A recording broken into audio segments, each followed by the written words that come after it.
Well, good morning. You know how I'm doing? I'm outstanding, improving, and getting better by the minute. I'm always on top of the mountain. Just sometimes the mountain's upside down. But if it's a valley, it's leading to another mountaintop. Good to see you. Good to see me too. You get up in the morning, you don't see yourself, it's a bad day.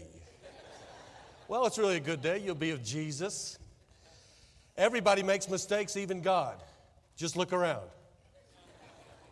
Take your nose, for instance. Who would put that upside down drippy thing over your mouth? If the sanitation department were to inspect it, they'd give you 15 days to have it fixed or to move it. But where would you move it to? If you moved it down here, every time you sneezed, your shirt would fly open. If you moved your nose back here when you sat down, you'd suffocate. If you turned it upside down, in Oregon, where I'm at, with all the rain, you drowned. Well, maybe God knows best after all. We out in Beaverton, where I live, about a year ago, there's a little lady on TV. It was her 108th birthday, and she was out dancing. Not very fast, but she was dancing. And she gave up horseback riding at 104. And the reporter came over, and he put a microphone in front of her, and he said, "What's the secret of your longevity?" And she said, "Keep breathing." So let's just keep breathing. We'll go along. Archaeology is a career that leads one to ruins. You want to be married to an archaeologist because the older you get, the more he loves you.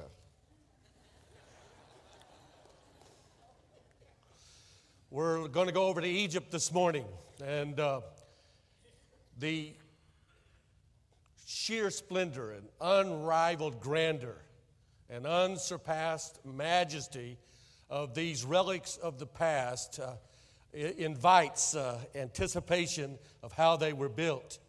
To see them rising up out of the desert is to experience wonder. How did they build them?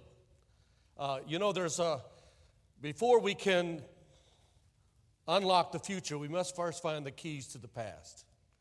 And there's a sort of chronological snobbery, a conspiracy of conceit among evolutionists that our civilization is the epigee of all civilizations, and that everything that came prior to us is archaic and outmoded and outdated and primitive, that there's been a linear progression, that mankind has been slowly climbing the staircase of knowledge in an ever-ending upward ascent. And suddenly he emerged into space-age sophistication. And evolutionists, as they tell the story, why just a few thousand years ago, our ancestors were cowering in caves, beetle-browed, barrel-chested, bow-legged, bulging biceps, hairy back brutes, club-carrying, peanut-brained, drooling, knuckle-dragging savages. And why we are bionic-brained, the latest and the greatest. And those back there were just mental morons.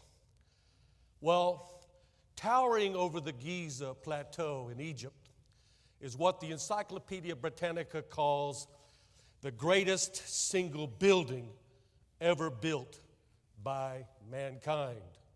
Soaring into the sky, towering more than 49 stories tall. They are a magnificent masterpiece of technical skill. Consisting of more than 2,300,000 limestone blocks of 2.5 tons each, and cyclopean stones of 40, 60, 80, 100 tons, even unbelievably 200 tons. A 200-ton stone is the equivalent of 500 family-size automobiles. And the Cheops Pyramid is so large that you can place 877 wide-body, jumbo-sized jets inside of it and still have plenty of space to spare. And yet they tell us the preposterous comment that all of this was built without wheels or pulleys or any modern equipment. There are some of the blocks This structure of the pyramids, more than anything else on the planet, is proof positive that there was an ancient civilization that superseded ours in some ways.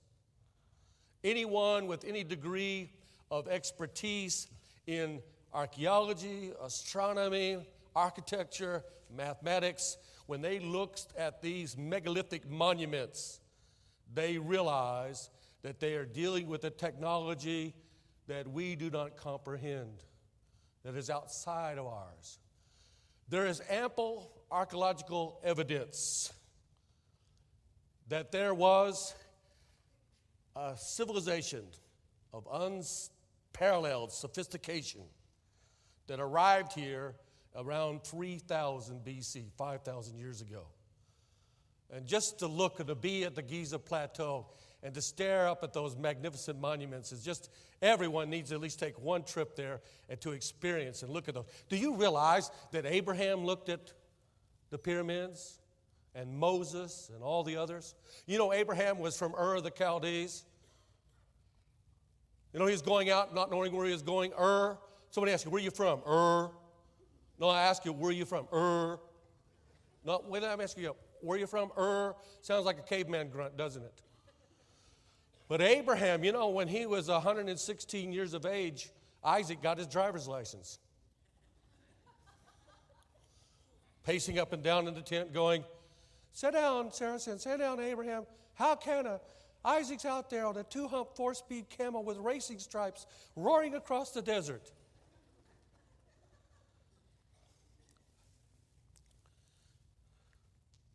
And inside the complex are these tunnels. And they do not deviate even 1/16 of an inch. They go down several hundred feet. They do not deviate even a little bit. We cannot construct a tunnel like that today. How did they do it? We don't know. And not only that, is anybody still breathing out there? I was preaching at one church and a guy had a heart attack. They called the paramedics. They came and removed the back 8 rows before they found the right guy. Now that's a dead church. The people should have been speed bumps out in the parking lot.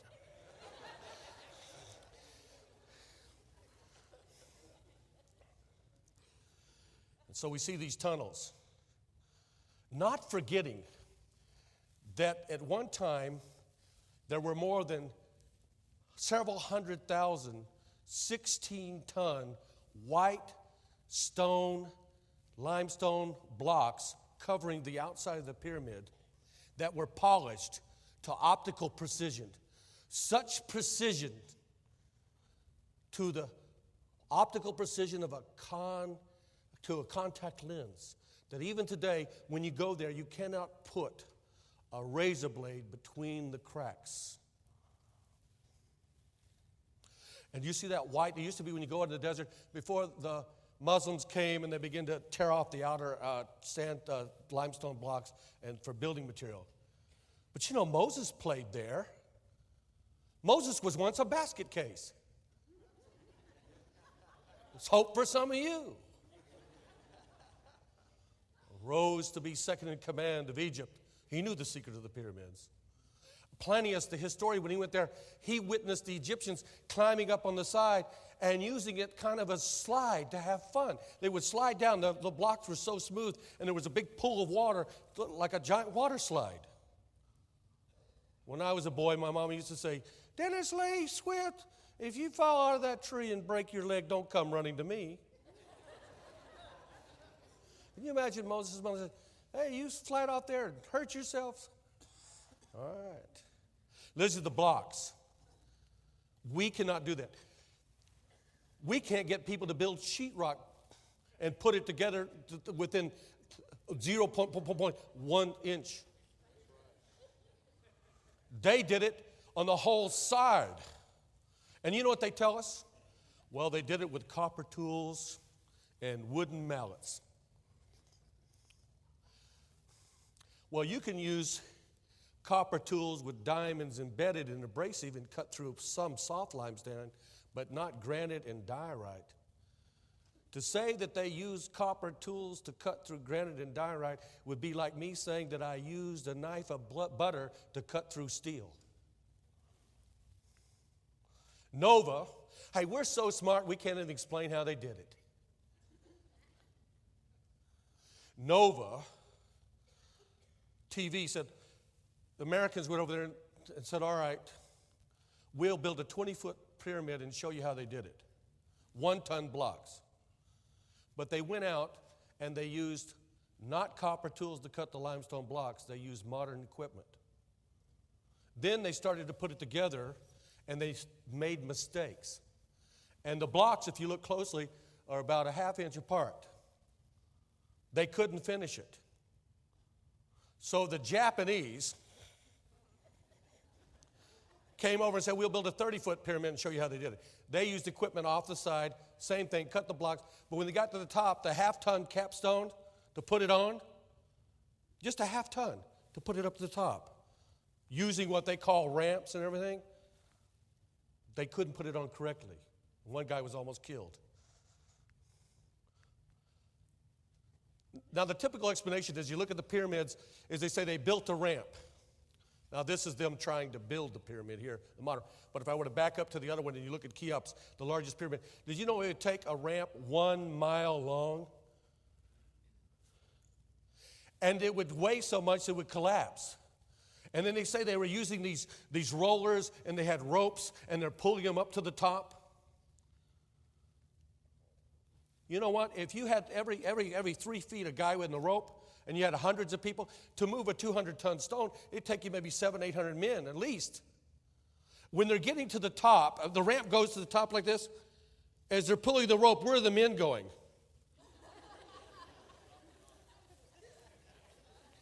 Ah! You can't do it that way. In about 1998, this is 3/4 of a mile on the other side of one of the pyramids. They found this village, and inside the tunnels, they called the Egyptian President Mubarak, and he came and went in the tunnel. I've been there. I've not been inside the tunnel. But you know what they found?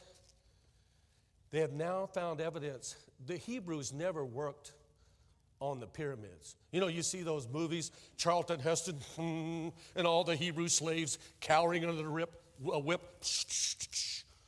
No, they built mud bricks down in Goshen, but they didn't work on the pyramids. And by the way, what if we get up to heaven and Moses doesn't look like Charlton Heston? What if he looks like Don Knotts? And he probably will, because they were small. Semitic people were 5'2". They were very small people. But it shows that there was an elite class of people building the pyramids. Not thousands and thousands, but hundreds. And they found the bakery and what was going on there. They had some kind of technology that superseded ours. Well, do you believe in prayer? How many people believe in prayer? Jesus said you have not because you ask not. And many times I pray, say, God, show me what you want done.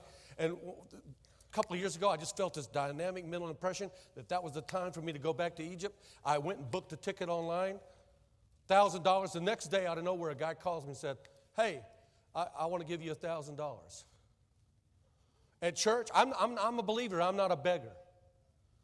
People say, who sponsors you? I go all over the world. Tiger Woods is sponsored by Nike. Michael Jordan was sponsored by the NBA. Race car drivers are sponsored by Texaco. I'm sponsored by the living God.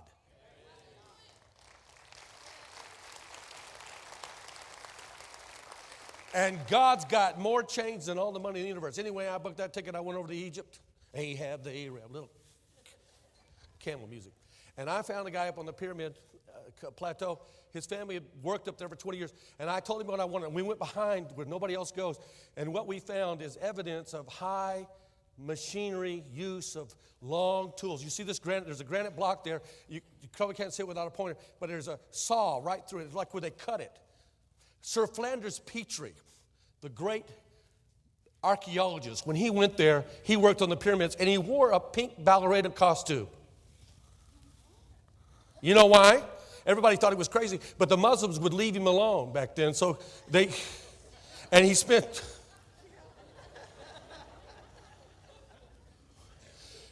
But what Sir Flanders Petrie found evidence of is that they had saws 9 feet long, circular saws going through to cut the material, diamond tipped.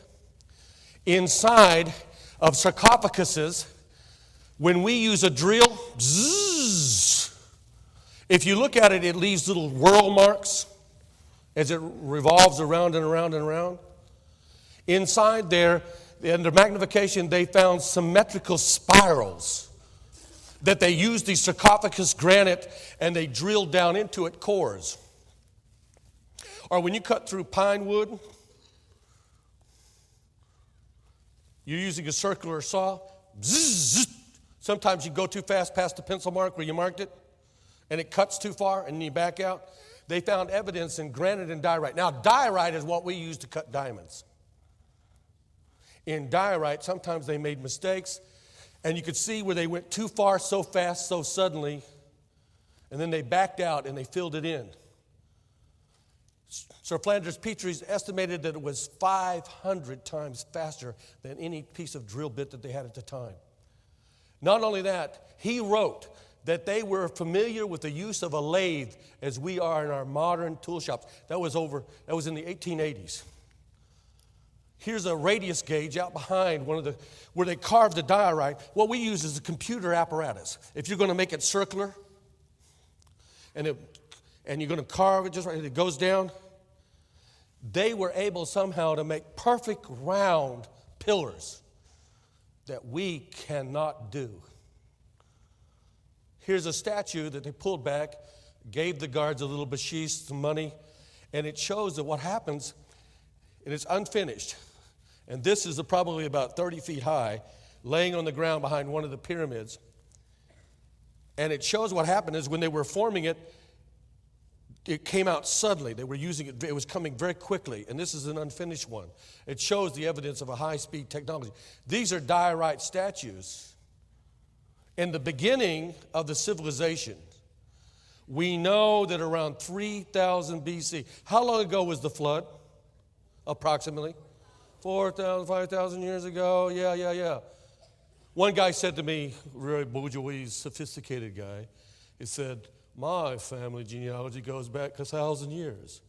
I said, well, our family records were lost in the flood.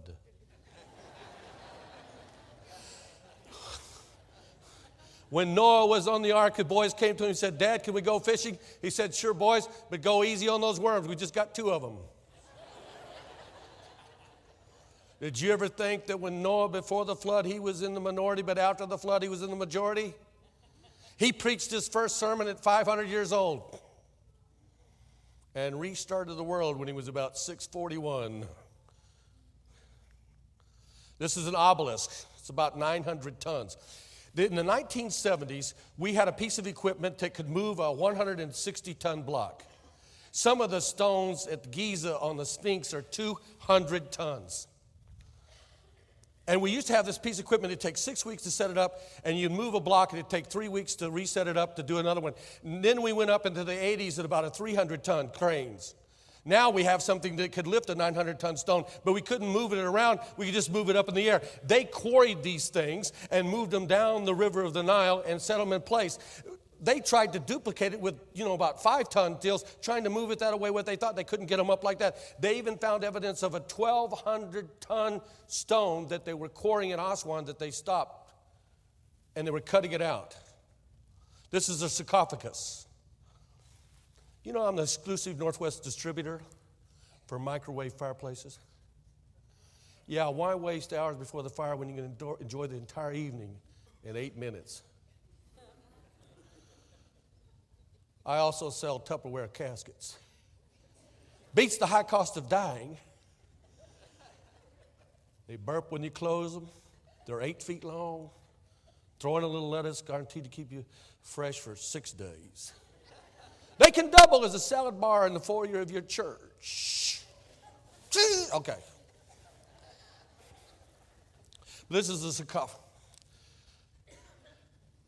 I have a little more to that little routine, but we're on time this morning. Schedule. Okay, this is a sarcophagus. It's about 10 feet long. It's made out of granite. And inside, what they found is we can go into a shop and have a machinist make something with the high-tech equipment about that long that doesn't deviate, where you could look at it underneath with a light, and there's nothing. It's just uniform perfection. But they did it for 8, 9, 12, 15 feet long in these sarcophaguses, where you look inside and it's beveled out, and you put one of those lights under it, it doesn't go to the other side. It's perfect. Precision. And by the way, in the Indiana, all the limestone quarries in Indiana, they ask them, how long would it take to quarry enough blocks to build one of those pyramids? For the pyramids in the Giza Plateau? They said if all the quarries worked nonstop 24 hours a day for 27 years, they could cut it and they could move it by train to the site, but they wouldn't have it constructed. The beginning of the construction. Can you imagine that? We asked about a sarcophagus, building one that size. They said we could do it. It cost you about $125,000, granite, diorite. But we'd have to send it to you in 5 different pieces, cut apart and then reassemble it on the site. Look here. This is at the Cairo Museum. You see what happened? They were using some kind of machine that beveled it at the top, rounded it out. Unrivaled sophistication of what they were doing. What we see is the beginning when they came there. Walter Emery, who is an eminent Egyptologist, there are skeletons from about 3000 BC. They are larger, they have bigger heads. They're not like modern Egyptians. And what they did is they said there had to be a race of a people that came from somewhere else, from a prior civilization outside of us. You know, Egyptologists say about 5,000 years ago there were these nomads and Bedouins lumbering along on the back of donkeys and swaying camels. They came to our land and slowly they became, over hundreds of years, intellectual geniuses. No. There was no buildup from outside. It was immediate. It was all there in the beginning. And in fact, the best is from around 4,500 years ago, approximately. And then it devolved. It went down. Here's the pyramids from the sky. They're astronomically aligned. They're lined up with the constellation of Orion in the sky, just like the spider. I showed you the people out in the desert of Nazca. In many of the Indian civilizations here in America, they align things to the constellation of Orion. Why? I don't know. Perhaps the constellations of stars and the magnetic pull of the earth and everything else helped them to lift stones. That's another discussion. Here's the Sphinx. The silent Sphinx stands as a solitary sentinel staring out at the scorching sea of sand in the Sahara.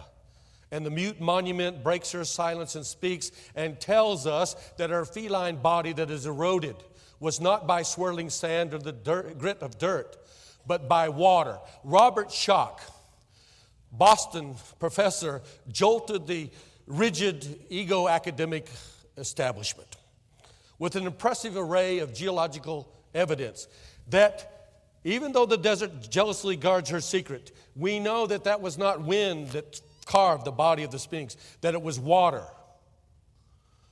About 4,800 years ago, the eastern Sahara Desert was a savanna, a tropical area. Water torrentially poured down, and out of that perpetual drenching, and I believe it was built somewhere after the flood. This is just opinion, okay? As Ken Holbein said, this is the book of second opinions. I don't know for sure. Nobody does know. Aren't you glad you came to... Oh, yes. It was buried up to this neck in sand for centuries. And the Turks used it for target practice. Napoleon, while he was over there, his soldiers turned the cannons, and knocked the nose off of it with cannon fire. This is Saqqara, about 16 miles across the desert from the ancient city of Memphis. They were excavating there in the 1890s, and they found over 30,000 of these vases. The vases are of amethyst, diorite, granite, and other very hard materials. Do you see the one of the white one? It's a tip. It's a diamond tip, and it's perfectly balanced. Some of the vases, when they look down inside of it, at the bottom of the vases in granite and diorite, there are hieroglyphics. They are so small that we have to use a microscope to magnify it to see what's written there. How did they cut down into that stone, use minuscule small lettering? Here's another one, perfectly balanced. Precision impossible. You know when we use tubular drilling, core drilling, and you start at the top, it tapers down, and it leaves a plug at the bottom when you pull it out? Sir Flanders Petrie found evidence of that going on. That they used some kind of tool, when it went down, it left a plug at the bottom. That it's tapered, and it had the symmetrical spirals. But what amazed him was, as it went down and whirled down, our modern drill, as it goes down, 500 plus revolutions a minute, 900 plus revolutions, as it go down so many millimeters, he found that the drill rate for the Egyptian artifacts had to be 500 times faster than the drills they had at their time. Still breathing? Here's some of the vases. Exquisite. Do you know these were the most prized objects of Rome? I'm sure you've all read Plato late at night as a tranquilizer to go to sleep. But Plato mentions that Caesar and Nero and the great Caesars of Rome, they knew how to work in marble and granite. But you know what they wanted above everything else? Is one of these vases. Nero paid for one over $500,000, equivalent of American money today. Caesar paid over $2 million for one. Not only that, you know when we use like soft metal, we have a machine that goes down and it presses at the top, and then it shoots out at the side and goes zzz, has metal pieces to carve it in the inside? There's people still thinking here, the Baptists still think. So what happened was, but we can't do it. How would you do that? It's small at the top. How do you put something in there and then carve it out on the world on the inside? How did they do that? Would you like me to answer what I think? Oh. Could you come back next Sunday? You'll have to go all the way to Oregon to where I am, church. Here's plates in the Cairo Museum. Here's a bowl. I want to show this bowl. See it, see it, see it, see it? Look at the bottom. You know bowls, if they're round on the bottom, when you do it, they're going to tilt like this. This one, they knew exactly what all the weight was. They knew how to carve it in such a way. And at the bottom, when you put it there, it wouldn't tilt in any way. They left us evidence that they superseded our civilization in some ways. Now, here's what happened. And we'll get to this in just a second. I was praying one day. Does anybody out here believe in prayer beside me? And I was going to be on the Call Ball program, TBN, Totally Brainless Network. I mean, Totally Believable Network. He has a great program, Creation Evidence for 21st Century. I was going to talk about the high-tech pharaohs, except I didn't have any objects. I started praying. I felt in my spirit, I just felt certain that the Lord somehow was saying in my spirit, you shall have them. It wasn't a few days later that I got two of these. This one is 1300 to 1800 BC, 3,000 plus years ago. It's diorite. It's in mint condition. Whoa! Perfectly balanced. Wow. It shows. I could put it on TV. 6 million people, and they could see it. God knew where that was all those years. Did you know that? And by the way, He knows where your life is too and what to do with everything you've had and everything you didn't have. Isaiah 45:16 says, behold, a new thing. It springs forth. You look at the Bible, it says suddenly, immediately, quickly, straightway. Suddenly, your situation is one way and the next day it changes. One day you're in a hellish place, the next day you're in a heavenly place. God prepares slowly to move suddenly. For 420 years, the Israelites were down in Egypt. And Moses comes along and he says, and God says, I've heard your cries. I've seen your affliction. I know your situation. I have come down to deliver you. And he comes all the way down to where you are today. And out of your affliction and out of your sorrow and out of your suffering, I'm telling you, he's listening. And there comes a moment where there's a suddenly. And he told them, he said, don't even put the yeast in the bread. Don't have time to rise. Because baby, pack your bags, shabazz, shazam, we're getting out of here.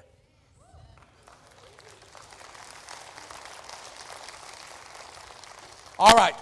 Here's the thing about that, the suddenlies of God. You know, it says when the church was born that suddenly there was a sound of a mighty rushing wind, Acts 2:2. It says that when Paul and Silas were in jail in Philippi, that suddenly God sent an earthquake. And immediately the doors were opened and they were released. God's going to move quickly in some people's situations. There's a suddenly. And suddenly, I ended up with these. And this one, I like this guy who was working on this one because he flunked shop.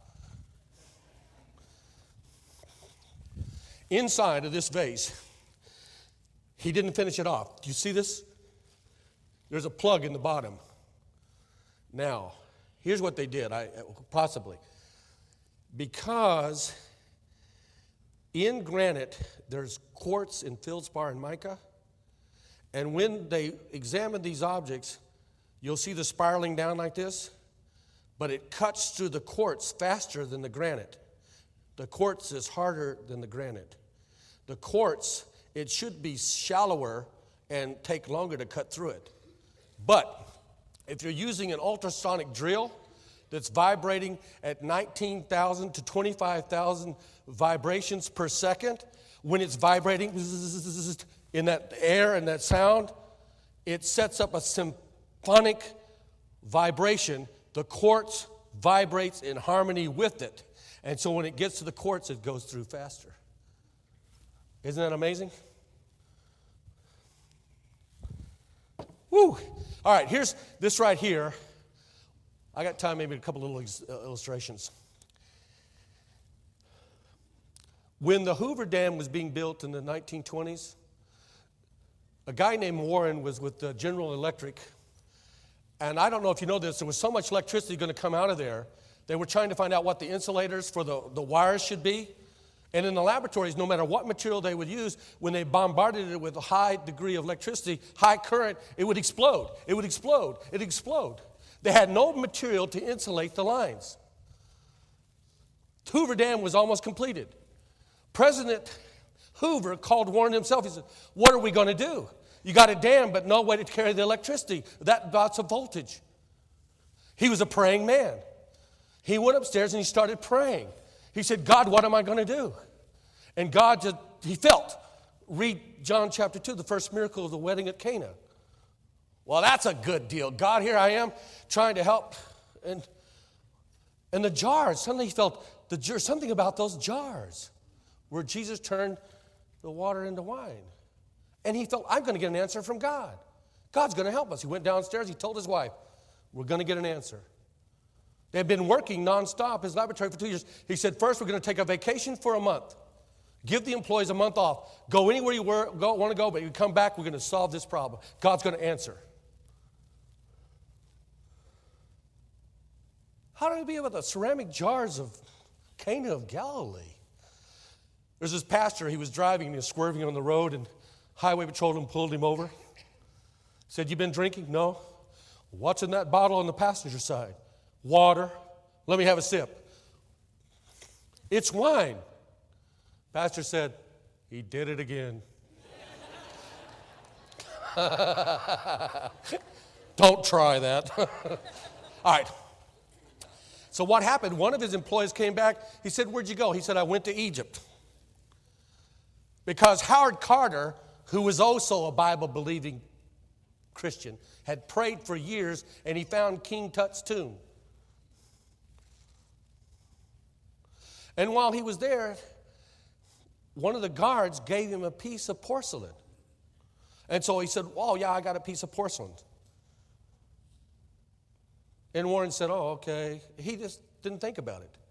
And then in the middle of the night, he reminded him about the ceramic jars, about John chapter 2. And he called the guy in his office in the middle of the night. He said, where's that piece of porcelain? He said, why? Are you going to call the authorities and have me arrested? It was just a little piece of porcelain they gave me. He said, no. Let me see it. They analyzed it, and they bombarded it with high voltage electricity. It would not explode. So the Egyptian porcelain was what they began to analyze and reconstruct to use for the insulators for high voltage wires. You heard it here first. Got to move along quickly. I know this gentleman. He's the Cairo Museum. He's a Middle Kingdom authority. And here's the Saqqara bird in 1891.